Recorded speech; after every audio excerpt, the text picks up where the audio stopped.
Good morning. Today is Tuesday, August 11, 2020. I'm Joe Paul, the local president. I have a lot of things to talk about today. First, we're going to start out with the COVID-19 telecons. They're still coming out 2 days a week, Tuesday and Thursday.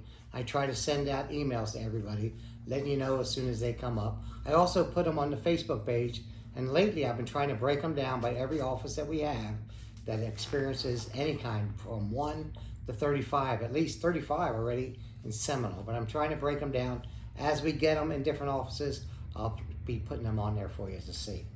We are right now at 288 PSE and PTF conversions in our local, and we're still going high. So we have a handful coming up on the horizon. We don't know when exactly, but we are working for them, and we are going to get some more conversions shortly. Our local has approximately 1/3 of all the COVID-19 positive cases in the Suncoast District. 1/3, which is quite a bit. 31% really, but close to 1/3. Let's see, we haven't had a whole lot of attendance related issues lately. Usually, when we talk about letters of warning, suspensions, things like that. But during the COVID-19 pandemic, they have a lot of MOUs that are given liberally policies, things like that. So it's a little bit slacked off, and hopefully this will pass. Once it does, and everyone's safe, they'll start hammering you for attendance again. As you can expect, that'll happen. Let's just see. The MVS and VMF. We have some problems here. Not a lot, but we still have issues there. Same in maintenance in both of the big facilities. Not so much in the smaller associate offices. Mostly we just have custodians out there. Not a whole lot of maintenance mechanics or building mechanics. Mostly in the over 100 offices that we do have at the associate offices. That's pretty much predominantly our maintenance craft out there. There's a few installations around the country that are experiencing accessing events right now. In our own local, we have 2 maintenance ones. We have one in Sebring, Florida, where they're trying to access a level 5 custodian, which they're not going to be able to do because there are no level 5s, and they can't go to a level 5 within 50 miles because there aren't any available. There are level 5s, you see them in the big plants, but not a lot of them. And we also have one for trying to access one maintenance mechanic out of the Lakeland BNDC, but we're working on that too. That's going to be sometime in September, but we're keeping involved and all that. And we see some problems with that, really, but we will be grieving it anyway, nonetheless. So let's see, the new Postmaster General is making a lot of moves. You're hearing a lot of talk about it, negative, not a lot of positives, really, a lot of negatives. So I'm going to kind of be a little bit negative. I mean, not trying to be, but I'm going to give you some highlights of exactly what's going on that we see right now from the union standpoint. First of all, they're having alignments of postmasters and plant managers and who they report to, as if we even care about that, really. That's not really our concern, but there's some movement there. You're going to hear some early out talk. Right now, the early outs is just for management people. It's not for bargaining unit. They're offering management people because they're closing down different areas and a lot of realignment, and so there are going to be a lot of people out of jobs. My opinion is you're trying to scare them and to hear this is what's going to go on now. You're going to have some changes, and a lot of people are going to go. But we have not heard anything about bargaining unit, people like yourselves, nothing about any kind of buyouts or early outs or anything like that as of now. Now they're also talking about reducing hours in delivery units, including many Saturday closings and closing at lunchtime. It's very detrimental to the American public, really. We do a lot of business there, and I'm going to give you some of my own personal thoughts on that, really. You have a lot of customers that work during the day. They have to hustle to the post office at lunch, or they come after work at 5 o'clock, and some offices are open till 6:30, some are open, most of them are round the clock, really. Well, not round the clock, but through lunches. Well, if the customers can't get there at lunch when they usually do, or they can't get there right after work, they're going to look for alternative places to go.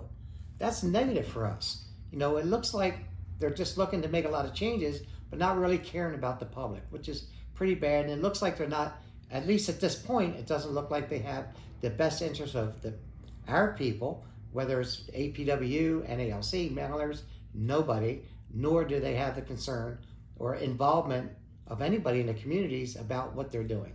So it's kind of sad, really. Slowing down service, cutting hours, and already understaffed facilities is also bad.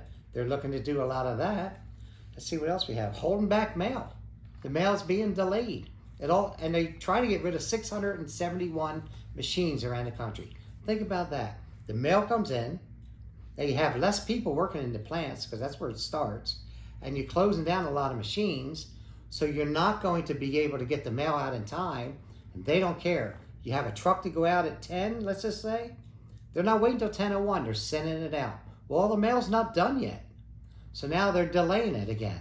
And so now it gets to the stations or branches, and they have carriers and the clerks, they have to get the mail out. The carriers go out now. They have to go out, and the mail's not there. It's delayed a day. A lot of it's delayed.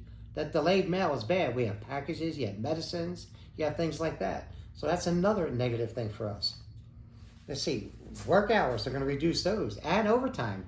If it costs usually overtime, we know overtime's not guaranteed, but if it takes some overtime to get some of that late mail out, that's what we would do. But now they want to cut that out too. Let's see, it's going to severely delay the mail. Undermining service I wrote all this actually. Delays in the mail, reducing hours in many offices will be super detrimental to the public. You know, the Postal Service, the American public, trusts the post office more than any other government institution, really. 91% favorability rating. Just wanted to throw that out there. The APW was against these moves. We oppose anything that slows down the mail. But we do advocate things such as financial services like banking. We've been hearing a lot about that from President Dimmelstein.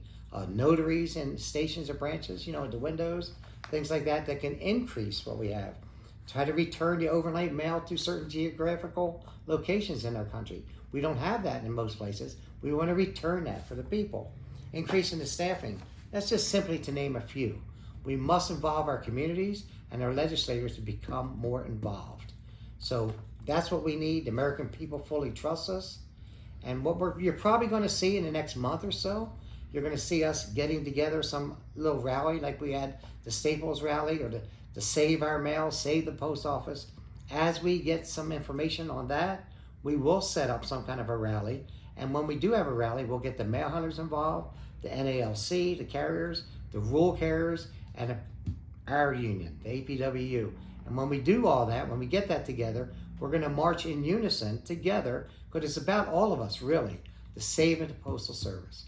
I hate it to sound kind of negative today, but I wanted you to see, because I'm hearing a lot of questions, what's going on with that? Why are we not getting the mail out? What kind of things are going on? So stay tuned. We're involved in that, and we're going to get you involved in it. And I want to thank you for being APWU members and proud members of the Central Florida Area Local. Thank you.